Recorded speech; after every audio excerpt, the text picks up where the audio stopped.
So, first thing that we should do here is we should go around and I guess introduce everybody. On my screen, Max is first. So, if you want to go ahead and say your name and then your favorite movie or character that was created at the Florida studio.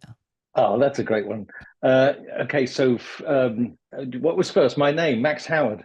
Was that was the I That got was that right. one Yep. right. That yeah, there you Okay, go. all That right. was awesome. Well, favorite movie. Well, it's interesting. There's some quite sentimental ones, really. There's a little short film called Oil Spot and Lipstick, which actually was quite pioneering. And there was Barry Cook's picture off his rockers, and both Mm, of those were sort of made outside of the main studio, and it was during downtime, and it sort of reflected very much the sort of camaraderie within the studio. Somebody pitched an idea, everybody gathered around it and made it. Somehow we made it happen.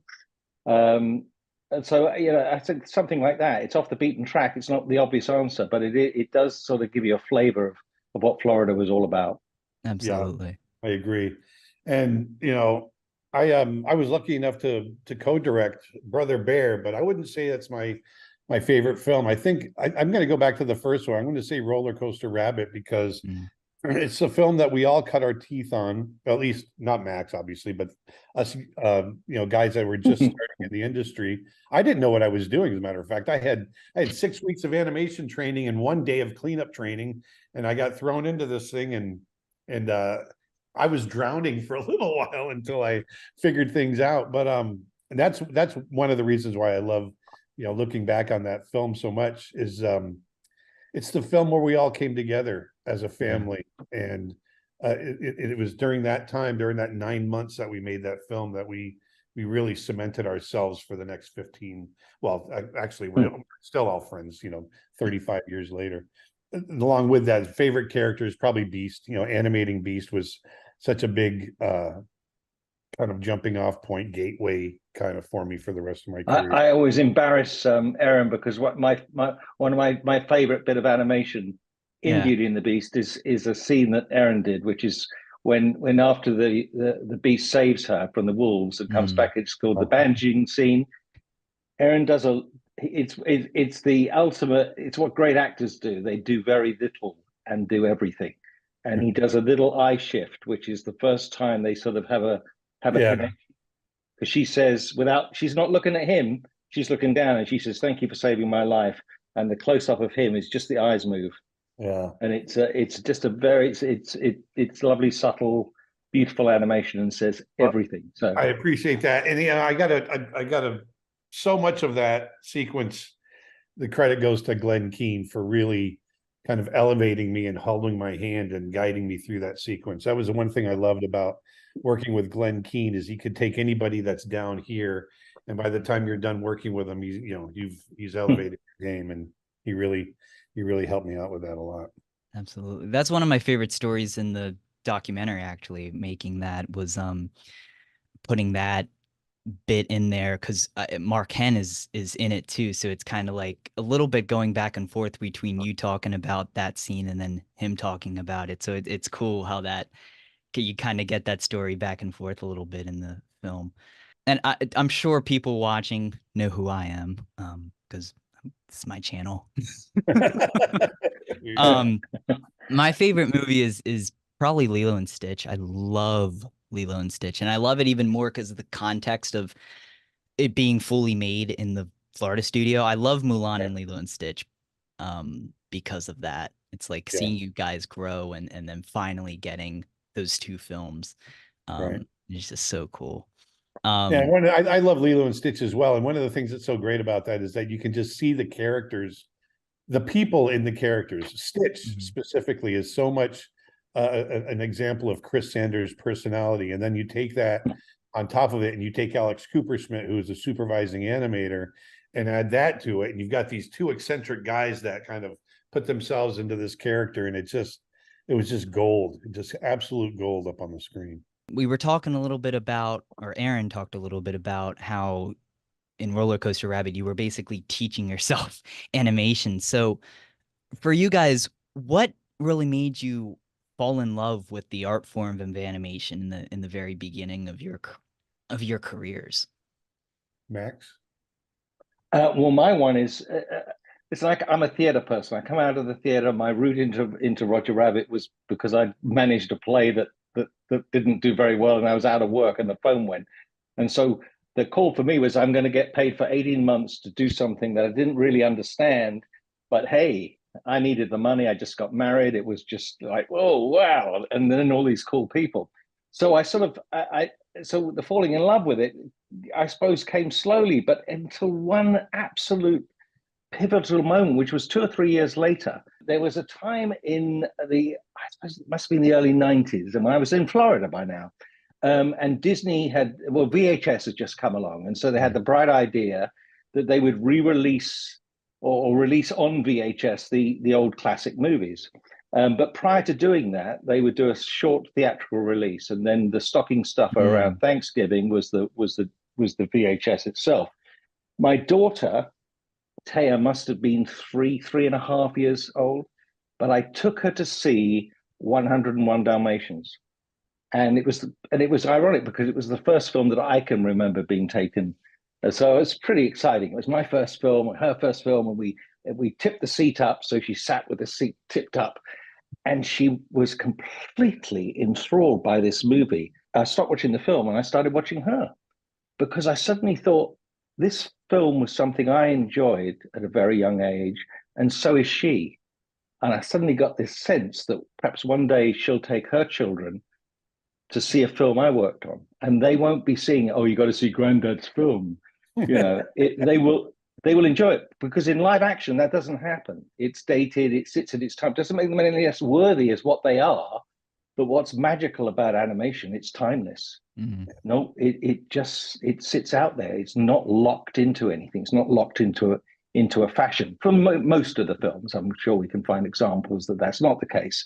But it was in that moment that I just thought, wow, this is extraordinary art form. And there's a second part of it too, because I was bewildered when people were trying to explain to me how animated films were made and what everybody did. And then one day I sort of worked it out. Okay, so the animators should be the actors because they are giving the performance. And I have conversations with a wonderful man called Ed Hooks who goes the other way a little bit on that. But I go, no, because look at me waving my finger to make my point. And we're talking about Erin just now with the eye movement. That's performance. That's acting.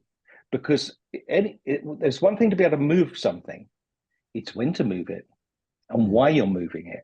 And so I went, okay, you're the actors. And then other people, I went, oh, you do lighting. Okay, I get that. So we have props for, there were certain things, but that was a big moment for me to be able to translate my theater background into what everybody actually did on the movie. And there was a translation. For me, I'd never had any intention of going into animation. I wanted to be a painter, and I went to college and majored in illustration, and I wanted to work for National Geographic and do all these wonderful nature paintings or illustrations, and then also do paintings on the side for galleries and the National Geographic direction, the doors shut on that because they freelanced everything, and I wanted to be on staff somewhere, and just coincidentally, there was two companies that were coming to interview for internships at Ringling, which is the school I was going to. One was Hallmark Cards, and the other one was Disney. And Disney just happened to be first. I was going to put together a portfolio for both and see what happened. I thought maybe I could be a background painter for Disney or something. And so I had I loved the films, growing up. I went, there were always events, every 6 or 7 years, a new movie would come out. I love that. But so I went and did the internship over 6 weeks. And it was during that time that I just really, really fell in love with the art form. And by the time I was hired, I just realized that's what I wanted to do for my whole career. I loved it. Because Erin was the first intern. Well, he and a guy called Dan Gracie, they were the two first. And the whole Florida studio was built on internship. And I believe the whole success of the Florida internship was people being given an opportunity and having gone through the intern program, then become very proficient artists within the studio. But then when the next group of interns came in, you had a group of people around them who'd been through the same program. And Right. so they knew what they were building, and it was fantastic. And then, but Aaron was the guinea pig. He was sent out to California. Which is one of the reasons I think the studio was so tight, because we did all come from that similar background, and therefore we were by and large the same age. We had just come out of college. We'd gone through the same program, and we really bonded. We were more than any other studio I've ever worked with. Not that I've worked with a lot, but it was very much a family. Well, I was gonna. It was funny because I was gonna write down in my notes, Max, have you ever been mad while you've been a boss? Because I've never I Oh, cannot imagine you Oh, getting plenty of mad at times. any Oh, employee. I've been mad at, yeah. I was mad at somebody before. The Americans have an interesting thing that they often call you sir. I mean, it doesn't Yeah. exist in the my English language. You don't refer to people as sir. And I was once I was pissed with somebody. We were having a, and suddenly they changed their demeanor completely and started calling me sir. It was Yeah. the weirdest thing. It was like, wow, okay. So I think, and I think probably it was, yeah, I get mad. I do get mad. I did. No, I I mean, can't. Max, I mean, if we It's stepped just, out of line, I mean, Max was there to pull us back into line for sure. You yeah, know, we had little chats with people but that, of occasionally. course, but those are, it was just amazing to them. Since we're talking about the fishbowl, Aaron, I did have a question for you. Um, when you guys moved over to the expansion, you spent a lot of time on the third floor, right? Third or fourth floor. That was Third floor. Yeah. yeah, that was like the story heaven up there. Yeah. The Um, developed floor. yeah. Did you ever miss the fishbowl? Yeah. And, we did enjoy going down to the fishbowl area and seeing the guests come through. It's funny because Max was saying earlier, people as a criticism saying, well, I could never do that, I could never do that. And it's funny because after a while, first of all, the people disappear. When you're there every day working 8, 9, 10, 12 hours a day, they really do disappear, and they become kind of just moving wallpaper. And but then there's some joy in it when you see little kids come through that are fascinated, where you can play through with them through the glass, or you see a fan come through that wants to be an animator. And those are the types of things that we really embraced and really loved doing. And so by and large, actually working in front of the glass it was great. Yeah, sometimes you got to watch where you're scratched and all that kind of stuff, but it was great. It was a really great experience because you knew that you were giving, these 10,000 or 12,000 people a day, some joy. It was great. Yeah. I mean, because, an animator is a behind the scene, an actor's in front of the camera. We know the actors. We don't know the artists. So, right. and if you did look up at the glass, people were looking down going, that is the coolest job in the world. Yeah, because the other thing too, they had some really, especially with desks along the window, people that were flipping the paper with the right angle, you could see that movement, you as a guest, and they would just be fascinated by it. That's what's so cool to me, is when you're flipping it and it's like coming alive right before your eyes on the paper. It is amazing. What were you going to say, Max? I can't remember now. I suddenly went off. I went off on that. I can't remember. Well, I know what it was. It was about the glass, because when we were in construction, I was given some options about whether the glass should be one way. So it'd be a mirror on the inside. So and I went, no. If you're being looked at, you want to know who's looking at you. The idea that there'd be, then you suddenly think, oh, I'm in Russia or something. Yeah, right. I'm being spied on. An interrogation. So things like that. Oh, I do. I can't remember in the documentary. I mentioned the piano story. Yes.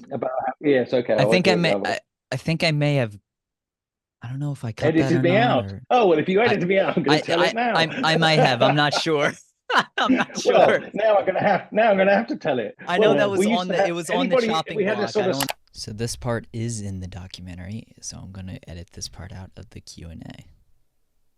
So the magic of Disney animation, the version that I grew up with, is you guys were, the studio was closed, you were gone, it was the meet and greets and the animation academy and everything. Do you guys have any thoughts about that? I don't know if you've seen that version or not. As a guest, I loved it because I was a kid. But I don't know if you guys ever saw that version of the attraction or not. I never did. No, once I walked out of the building, when was that? 20 years ago. I never went back. So I've never. Yeah, I'm a little bit like that. I came to the closing, didn't I, Aaron? I came over Yeah. when it closed, and Yeah. but that'd be my first trip back. We all move on, and just yeah, I always think of Florida as Camelot. Mhm. It just has this sort of. There was just that combination of people, personalities, opportunity, which I think is really important. Yeah. Something new, something to prove. Yeah. Everybody said it couldn't work, and it did. It either worked, and that's how I felt. It was. You can't do it as a sham. You Yeah. can't pretend you're doing it. Do it. Just do it. Now I'm curious, do you guys ever have like, I call it it's imposter syndrome. When you think about like working on Aladdin and Lion King and stuff like that, do you ever feel that at all? Yeah, all the time. And it's, you know, and I still to this day, I'll have a sequence to animate and I've been animating for 35 years, but I still sit there and I go, I don't know how the hell I'm going to do this. I have no idea how I'm going to do this. But then you shake it all off, and then you start breaking it down, and you start approaching it from a simple standpoint. And 2-3 weeks or a month later, you look behind you and it's done.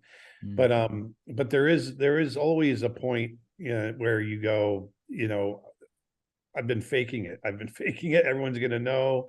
I don't know how I got this far, but and this time it's gonna, I'm gonna completely fall on my face.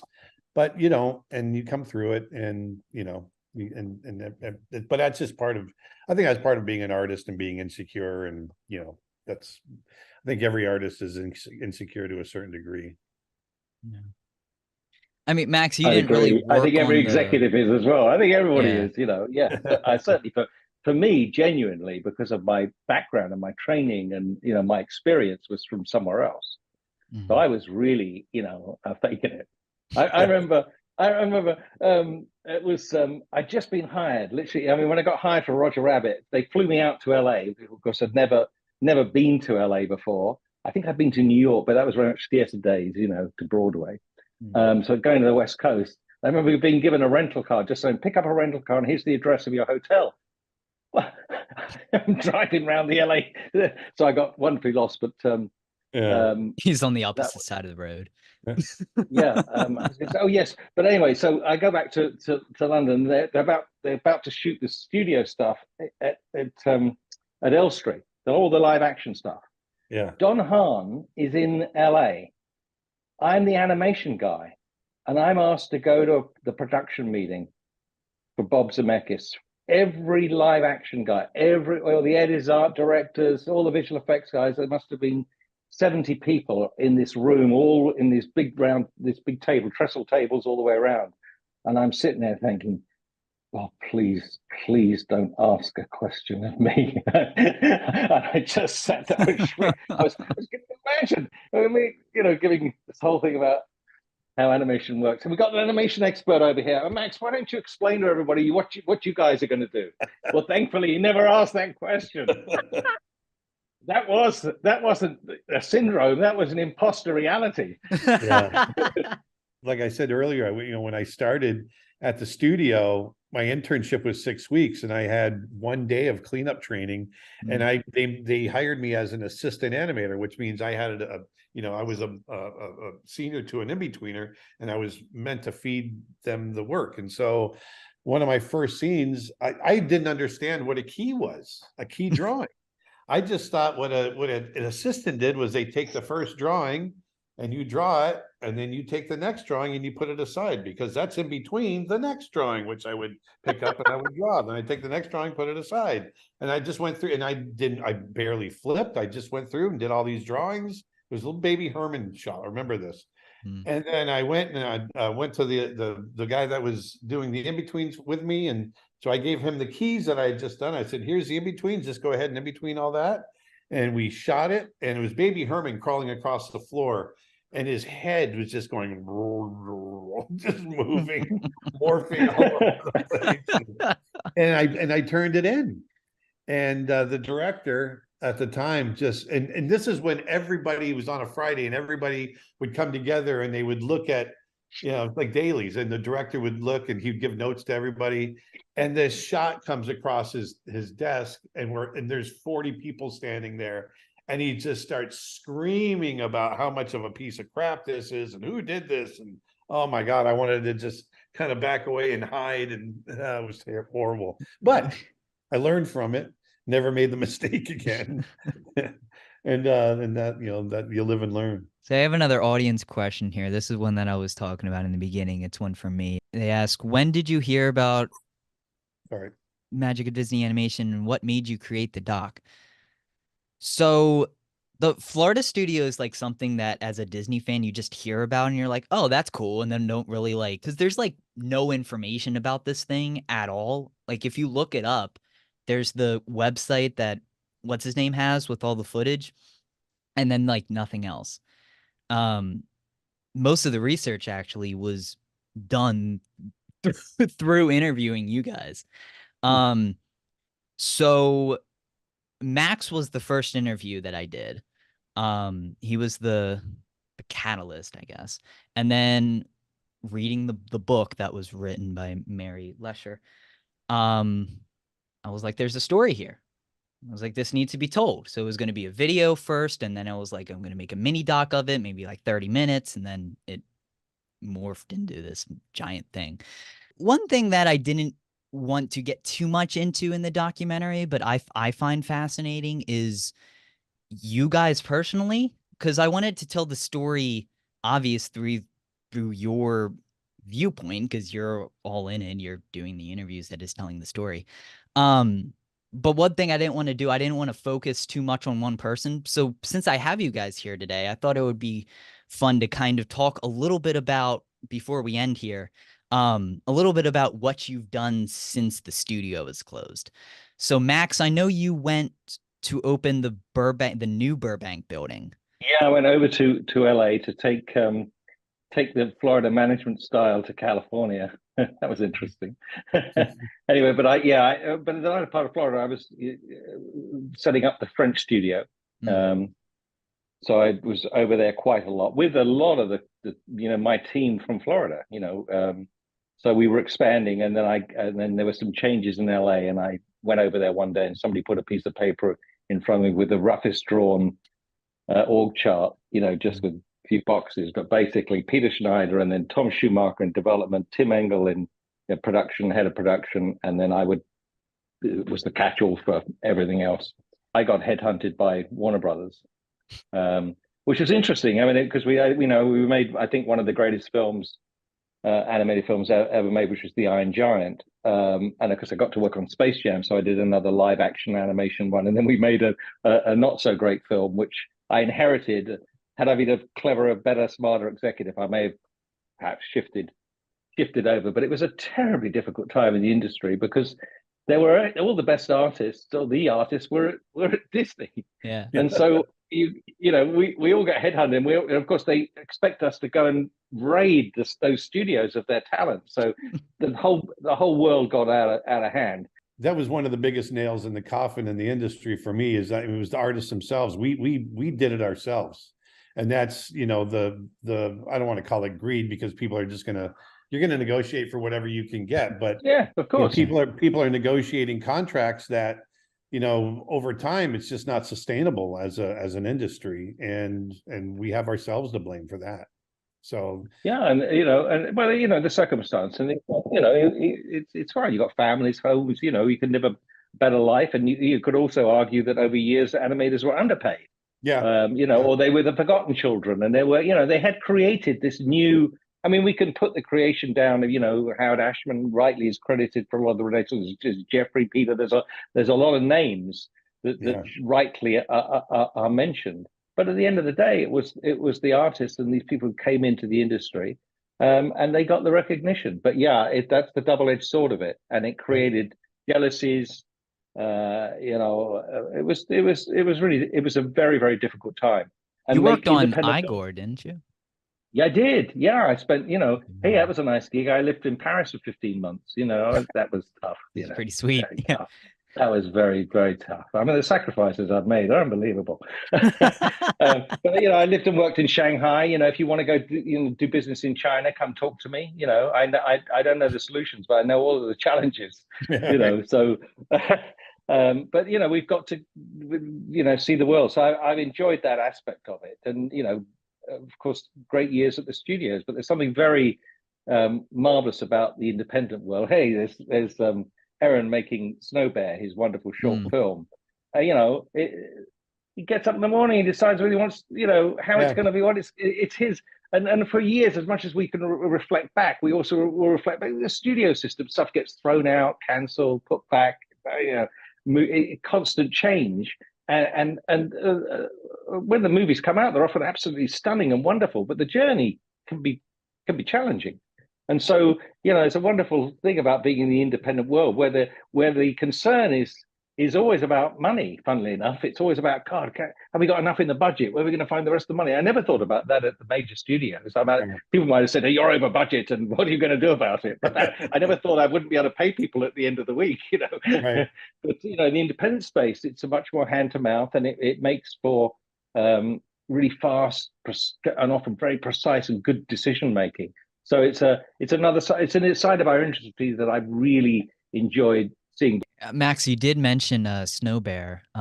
Aaron, by the way, congrats on 1 million subscribers on your YouTube channel. I know that was a few months ago now, but I haven't spoken to you since. So I wanted to ask you before we end here about your YouTube channel and Snow Bear. What kind of made you start making content on YouTube? Because I know you kind of do like an animation classes kind of on there. Well, going back to the Florida studio, when the studio shut down, we transferred out to California. It was during this time. And matter of fact, when I started at the Florida studio, I was 2 weeks married. I had just gotten married to my wife, Karen, and my wife was pregnant for our first child. And, our lives started with that studio. That's what was so magical about it. And so by the time the studio shut down, I had 2 kids, and my wife and we moved to California, and we're, as much as it hurt to leave that studio behind, at least we were still with Disney. And I had this opportunity to continue developing films. But, like Max was talking about, life just throwing, 9/11 happening. Well, my personal 9/11 was Karen getting sick and diagnosed with cancer. And she didn't make it, and after 2 years of struggle, we lost her. And so that really changed my entire perspective on life, on everything, on art, on your soul, the absolute core of who you are, your being. And the idea of getting up every day and going to work to make cartoons, it was so minor and so frivolous, and so I just had no desire, and I wanted to, and I tried, and I managed to do it for a couple of years until but I was going off the deep end anyway. And so it got to the point where the film that I was working on, I was taken off of. And when that happens at Disney, you don't really get another chance. And I knew when that happened, I needed to find myself again, because for so many years up to that point, my identity was the stuff I was doing with Disney. I really loved it, and my family, and both were crumbling and falling apart. I decided I didn't want to put my hands in any more executives, or my life in the hands of executives anymore. I wanted to kind of take my own creative path. And I realized also that I had, up at that point, 25 years of experience that I wanted to share. And I really thought, Glenn Keane, I talk about Glenn all the time because he had such an impact on me personally and my career.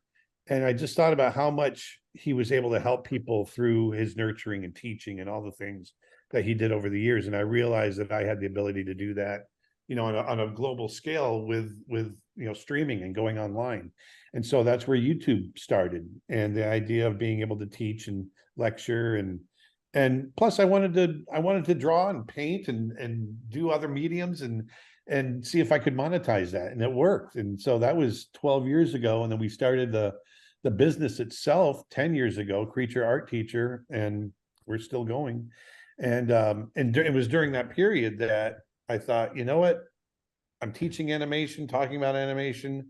I want to make a film, and I've always wanted to make my own film and see if I could do it all by myself. And so that's where Snow Bear came from. And I was thinking, naively, you know, a story in the Arctic would be a nice simple environment with one character, and that grew. But yeah, that's what we're doing now. So that's the long-winded version of how we got to making Snow Bear and a YouTube channel.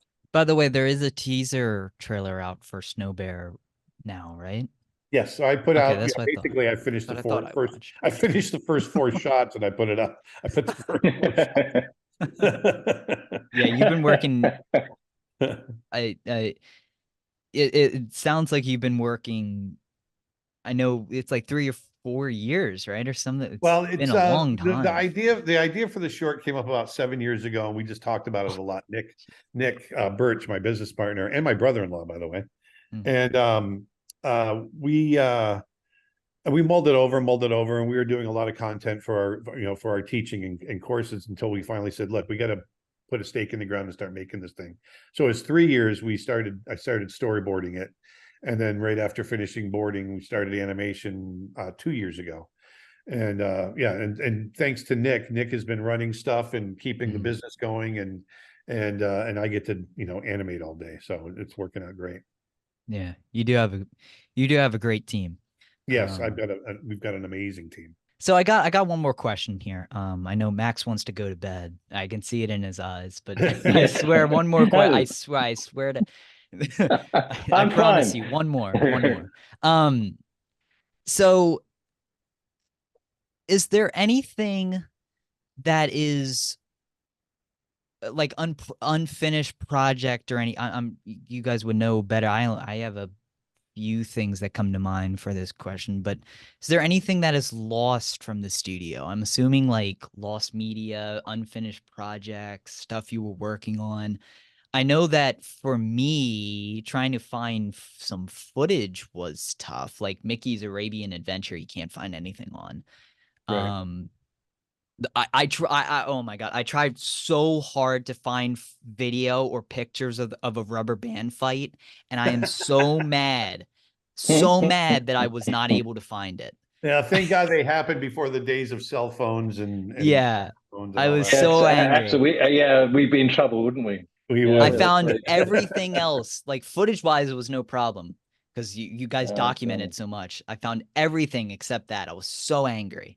Yeah. Oh, I that mean, was Tex Avery, by the way. I just remembered Max. Yeah, it was Tex yeah, Avery. yeah. Thank you. Yes, yes, yes. Yeah.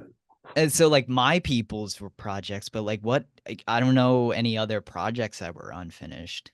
It's like my people's hasn't been picked up anywhere else. No, my people's, and that's a shame because that was going to be a great film as well. But Yeah. no, I mean there, other than the unfinished Roger Rabbit shorts that we were developing, I think everything by and large pretty much got made at the Florida studio. Yeah.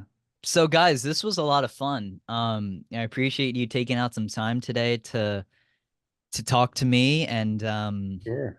and this was great. Everybody, you are going to be watching this like before the documentary premieres, so it's May 24th. It's out 6 p.m. Eastern Standard Time is when it's going to be premiering. I hope you all enjoy it. And on behalf of Max, Aaron, and myself, thank you all so much.